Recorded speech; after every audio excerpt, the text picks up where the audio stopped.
hace relevante en nosotros, se hace importante en nosotros. Mire, es tan hermoso cuando, yo no sé si usted ha vivido la experiencia de recibir lo que no ha pedido. Santo. Pero lo necesitaba. Amén. Mira, a mí me pasó anoche. Anoche me pasó.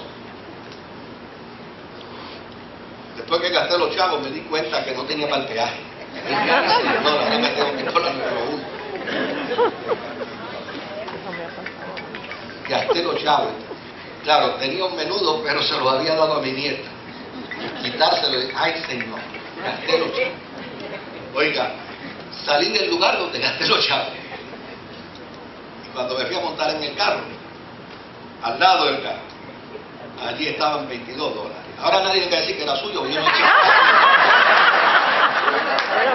Yo no digo el parking donde fue. Allí lo encontré. Y mira qué cosa interesante. Yo no le he dicho al Señor, Señor, yo necesito chavo para comer. Yo no le he dicho al Señor, dame nada. Simplemente allí está. O sea, yo creo que esta invitación es importante que la consideremos. Es la invitación que hace simplemente para saber que nuestra vida está en las manos del Señor. Que nuestra fe está sostenida en su gracia y en su misericordia. Que ya necesariamente todo nuestro ser, espíritu, alma y cuerpo, inclusive el cuerpo, le pertenece a Dios del cielo.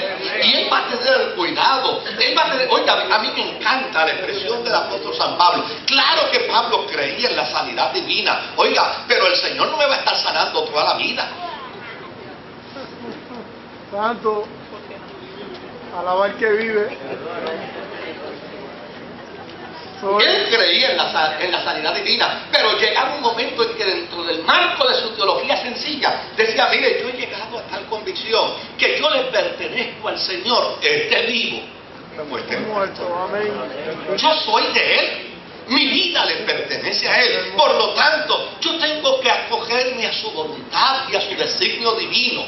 Viviré el tiempo que Él quiera que yo viva. Y el día que Él quiere que yo me vaya a su presencia, yo, óigame, irrumpiré el cielo para estar ante la presencia del Señor. A mí me encanta este planteamiento. Porque cuando se vive una experiencia de vida cristiana sencilla, ¿sabe lo que acontece? No le hacemos tantas preguntas a Dios. Eso es.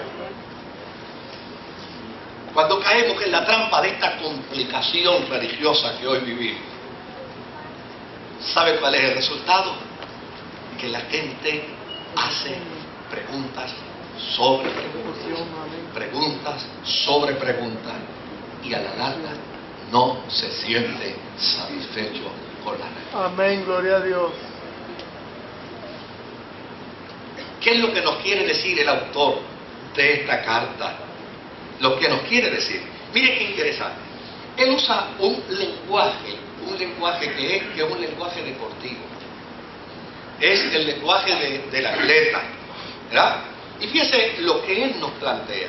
Nos plantea, número uno, que el cristiano es un atleta de maratón, que corre a la vista de todo el mundo. Número dos, que en la vida cristiana, dentro de ese concepto que nos presenta el autor de la carta, del concepto del atleta, en la vida cristiana hay una meta. Hay una meta. ¿Y cuál es la meta en la vida cristiana?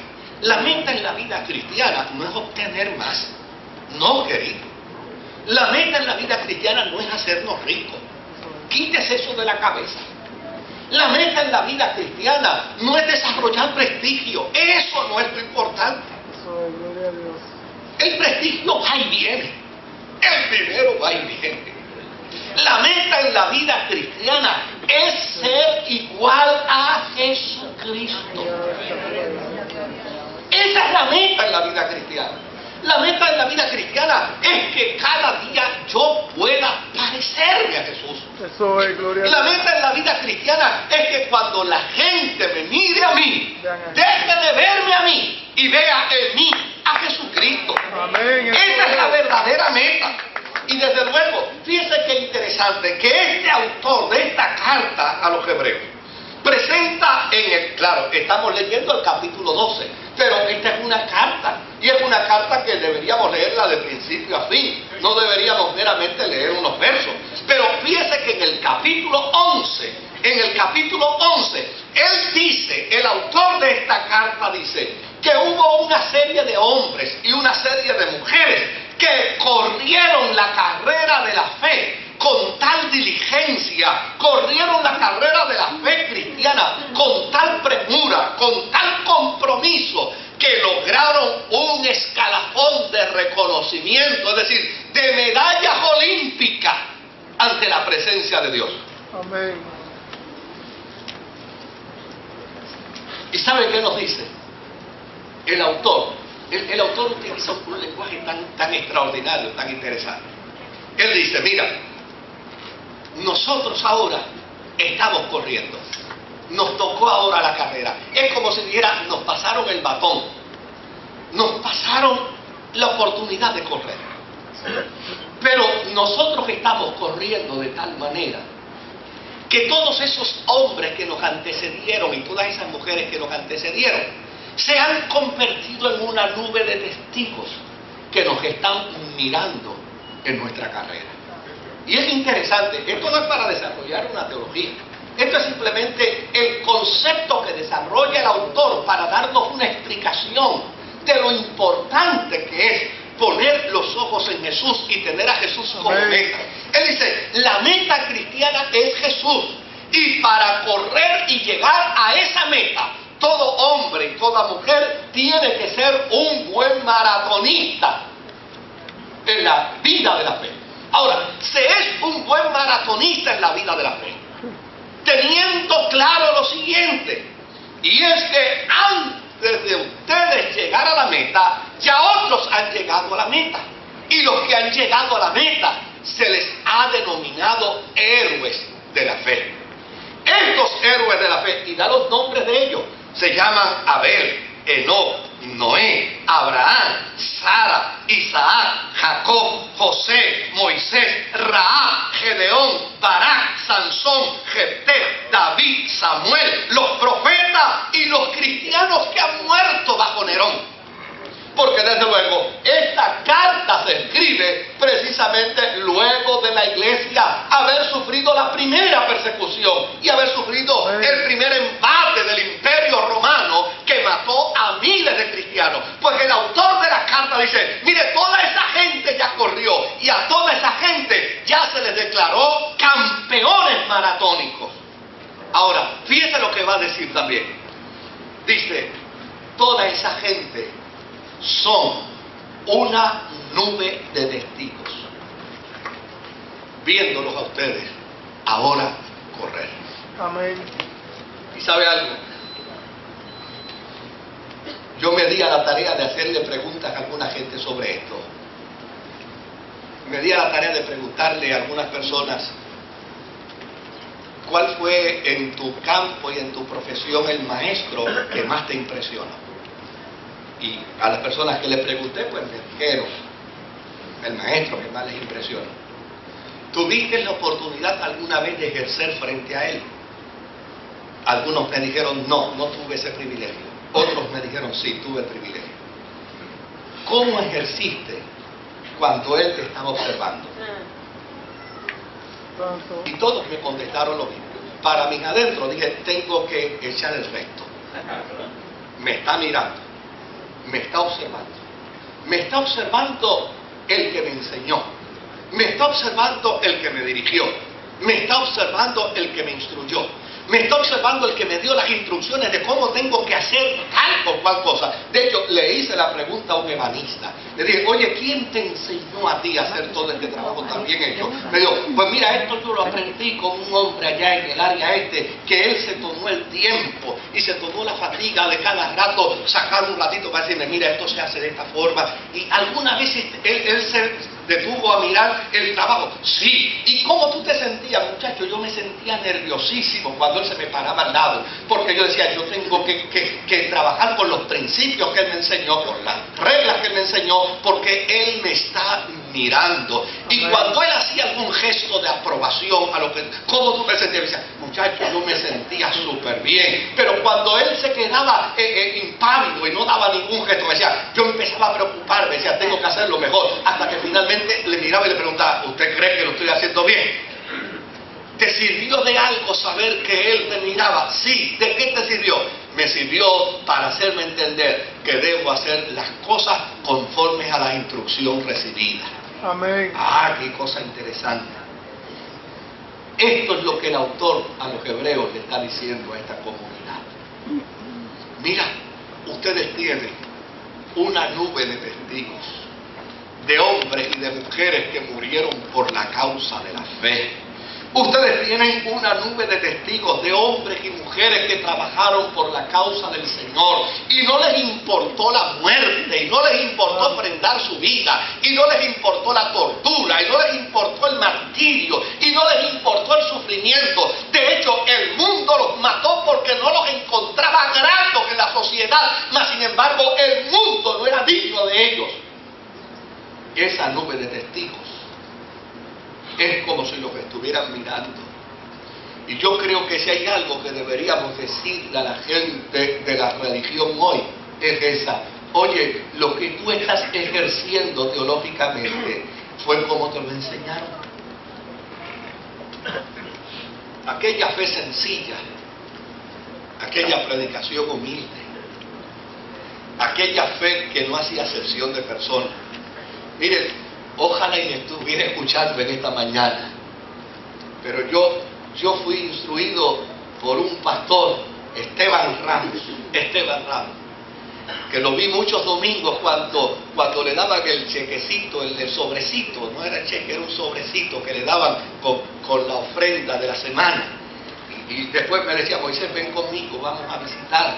Y íbamos a visitar a algunos enfermos. Y yo lo veía a él cuando de una esquinita abría el sobrecito y de ahí sacaba unos pesitos y se los ponía debajo de la almohada al enfermo que había visitado, porque él entendía que no solamente era importante la oración, era importante dejarle un par de pesitos para que se comprara el saquito de arroz, para que se comprara la corned beef, para que se comprara el potecito de habichuela. O sea, eso fue lo que él quería enseñarme. La vida cristiana no es solamente una vida de teología y de filosofía, la vida cristiana es una vida de servicio.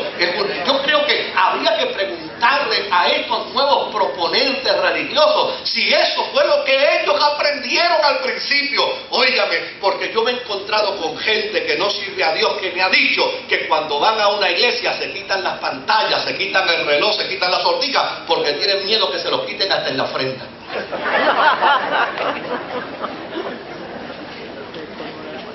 Si nos han enseñado que la vida cristiana es una de dar o simplemente es una de recibir. Yo creo que en ese sentido la pertinencia de esta carta es una gran invitación. Tenemos también una nube de testigos, una nube de hombres que modelaron la experiencia de la fe. Oiga, yo les dije a ustedes que llevo 35 años como pastor, pero nací dentro de la iglesia, me crié dentro de la iglesia. Y yo recuerdo aquellos datos, y aquí hay hermanos y hermanas que les encanta y trabajan muy bien en el campo de la historia, cuando los hombres de Dios y las mujeres de Dios de nuestra tierra, ¿saben de qué dependían? No dependían de un ingreso, ni dependían de un salario eclesiástico. ¿Sabe de qué dependían? Dependían de la gallinita que le llevaban, de los huevitos que le llevaban, dependían del saquito de viandas que le llevaban el domingo por la mañana cuando iban a la escuela bíblica. Para ellos no era importante el dinero, porque obviamente esa no era la importancia. Para ellos lo importante era que la gente conociera de Jesucristo. Amén. Yo creo que necesitamos volver a ese tiempo. El autor a los hebreos le dice, oye, tenemos una nube de testigos, de hombres y mujeres que corrieron en el maratón de la fe y llegaron a la meta y se colocaron unos medallones de héroes, de conquistadores, de maratonistas triunfantes. Y nosotros debemos tener el mismo cuidado, debemos tener la misma diligencia, debemos tener la misma pasión, porque a fin de cuentas todo el que quiere convertirse en héroe de la fe debe imitarlos a ellos. Amén. Por el otro lado dice, en la vida cristiana debemos desembarazarnos del pecado que nos esposa.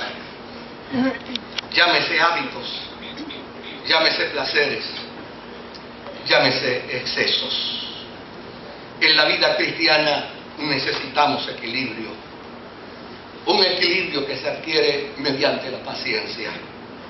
En la vida cristiana necesitamos tener el modelo diáfano y claro. El modelo de la vida cristiana es Jesús. Es Jesús. Óigame, ¿por qué Jesús se ha convertido en el modelo de la vida cristiana? Porque en Jesús hay un absurdo. ¿Cuál es el absurdo en Jesús?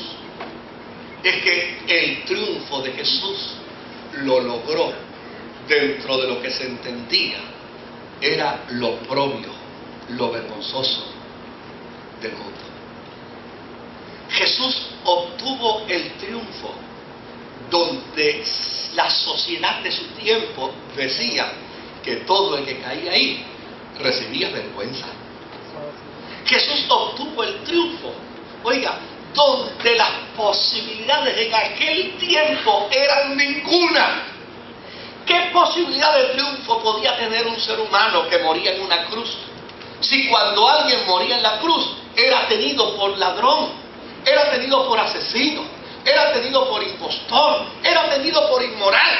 ¿Qué triunfo pudo haber tenido alguien entendiendo que iba a lograr el triunfo de la humanidad mediante el proceso de la cruz? Aquí es donde dice el autor de los Hebreos, Jesús es el modelo por excelencia de los creyentes, porque Jesús logró el triunfo donde nadie podía lograr el triunfo. Eso es.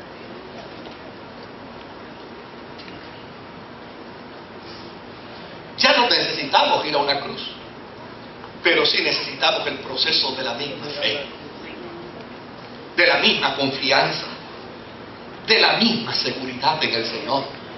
Aprender a depender en el Señor. Y no estar preocupado ni ocupado por la forma y manera en cómo hago las cosas. Aprender a vivir una vida cristiana sencilla. Si Dios tiene el control de todos mis asuntos, oiga, ¿tiene o no tiene control? Amén. Si Él tiene cuidado de mí, ¿tiene o no tiene cuidado de mí? Si Él tiene cuidado de la totalidad de mi vida, ¿se ocupará de algunas cosas y de otras no? ¿O se ocupará de todas? Pues los creyentes tenemos que aprender a vivir en esa dimensión. Tenemos que aprender a tener esa misma confianza, entender que los triunfos de la vida cristiana probablemente pueden darse donde otros consideran que se dan las derrotas.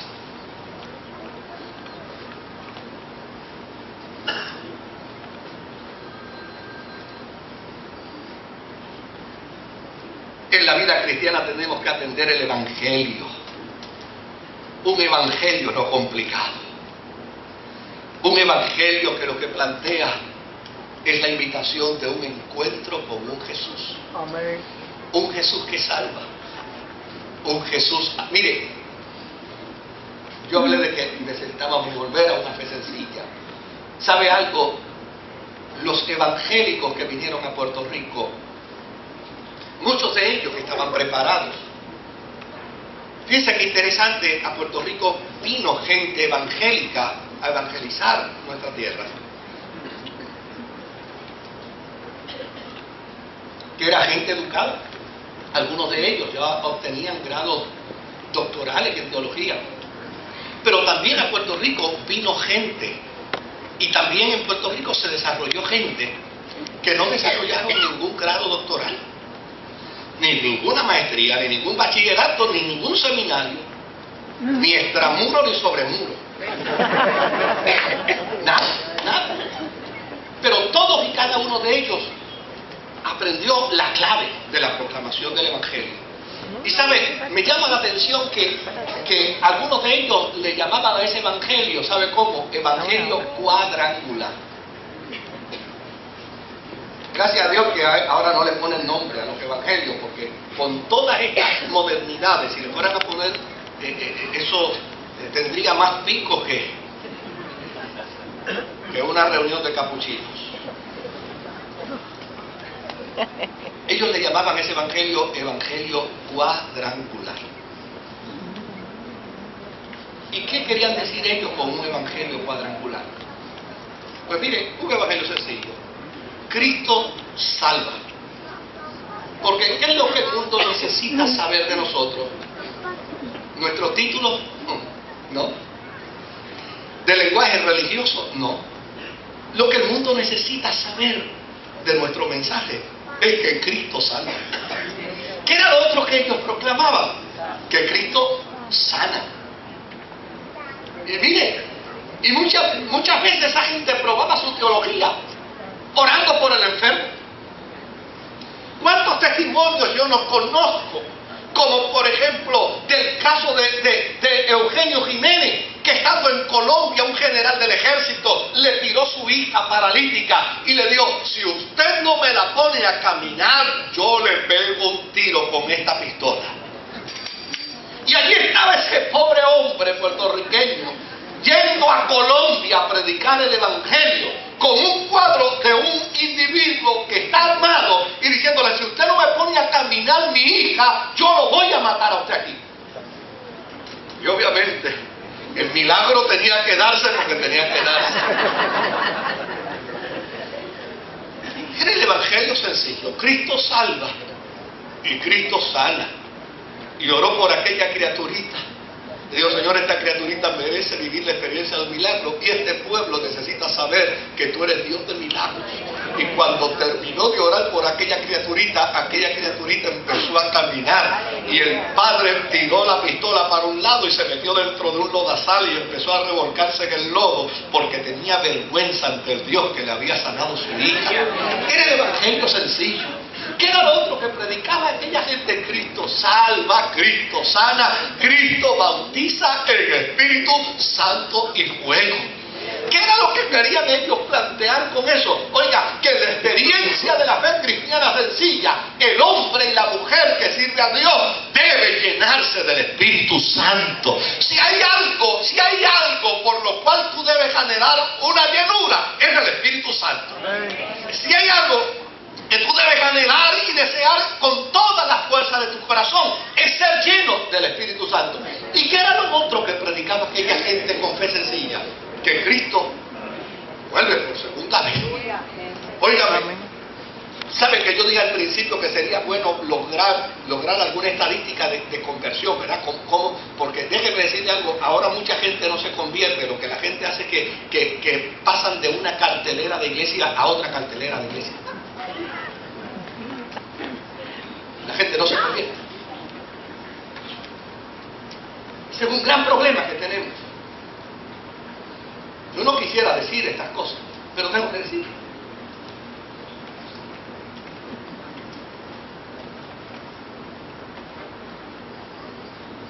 Ahora los pastores no están ocupándose en que la gente se convierta a Jesucristo. Ahora se ocupan en decirle a miembros de otra iglesia: brinca el charco, vente para acá con nosotros. Muchachos, acá te ofrecemos más. ¿Y qué te han puesto allá a hacer? No, estoy sentado. Muchachos, vente para acá, que acá yo te doy un puesto.